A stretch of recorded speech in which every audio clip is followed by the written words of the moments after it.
Leo's insights are presented to challenge, inform, and encourage you in your quest to break free from school-based approaches to education. Building upon a foundation of unschooling, we sincerely hope these insights help you to consider how education can be truly unlimited. My wife and I were discussing a passage in the Bible the other day, the one about teachers incurring a stricter judgment, found in James 3:1. This passage is quite easy to understand. Teachers, all teachers, not just certificated ones, will answer for how they behaved, influenced others, and what they taught those who found themselves in their care.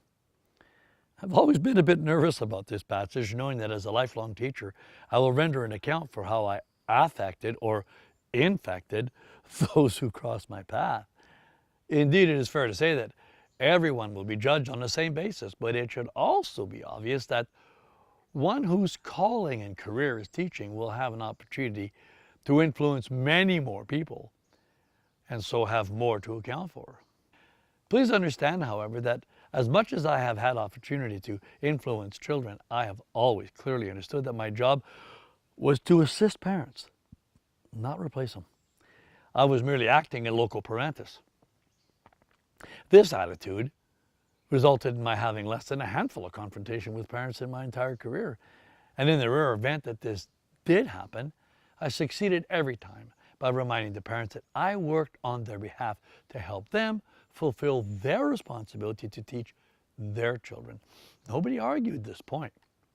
Even though many of these parents did not share my Christian worldview, most understood they had the ultimate responsibility for their children. Now back to influencing students. It is impossible to actually know how many students I've had an influence on. I've had some students for several years, some for a day, some for a moment. I taught in schools for 25 years and have now been involved in home education even longer.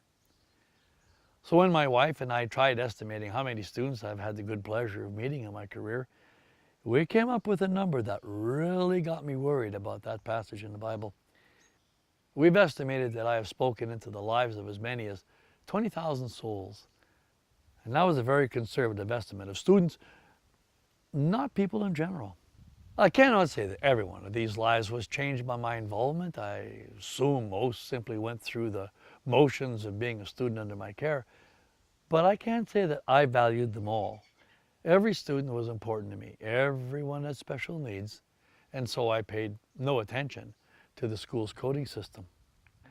I most certainly cannot remember the names of all these students, and I will not claim that they all appreciated my efforts to positively influence them. As you all know, it does not take much to fall into the bad graces of individuals offended by happenstance. I can say, however, that I was working for God on behalf of parents to teach their children, that I enjoyed and continue to enjoy a wonderful career in education. Students and parents who I meet today are still happy to see me, and many recall things I taught them decades ago. I think that this is because truth is timeless.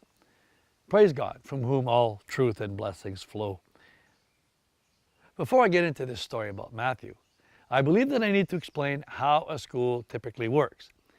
Student successes are generally claimed as school successes, and student failures are often seen as parental failures.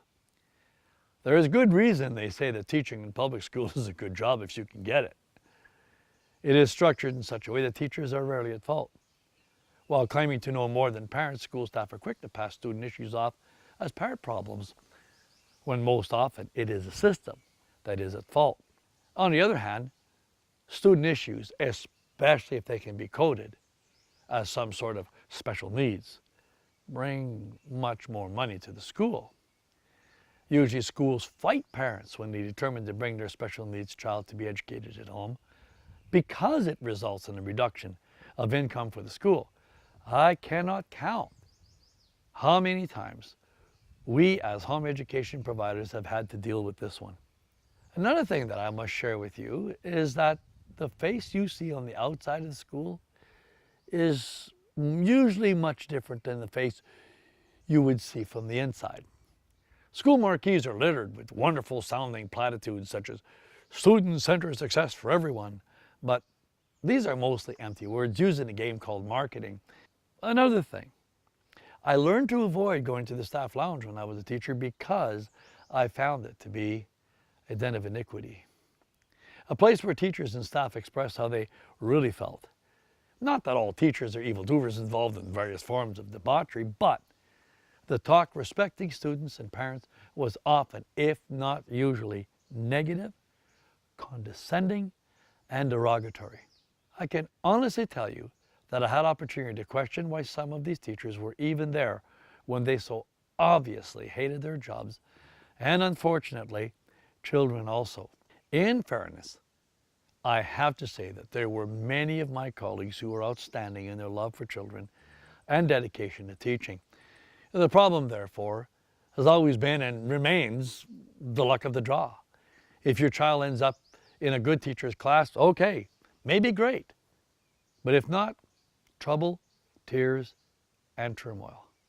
Understand that no matter what, students are indeed important to the system, but mostly because they are the fuel that runs the engine of the industry, revolving around education, an industry more intent on its own perpetuation than its purpose. In short, teachers cannot teach, and schools are just buildings without students. By now you may be asking, what in the world all this has to do with Matthew? Well, you need to understand the school's perception regarding the Matthews of this world and why schools often fail to meet the needs of every student in spite of what they say. You also need to remember that coming from this rather corrupt school environment, I could easily identify a school casualty, and Matthew was definitely one of them.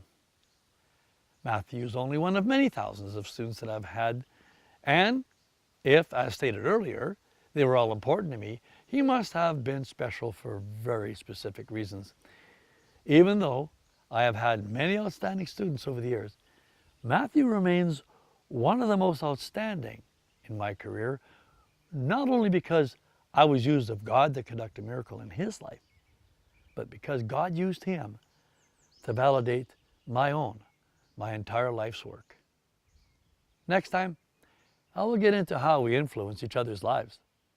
We trust you were blessed by today's presentation. For more helpful information to guide you in your home education journey, please visit educationunlimited.ca and leogaumont.com. Be sure to like us and share us on Facebook.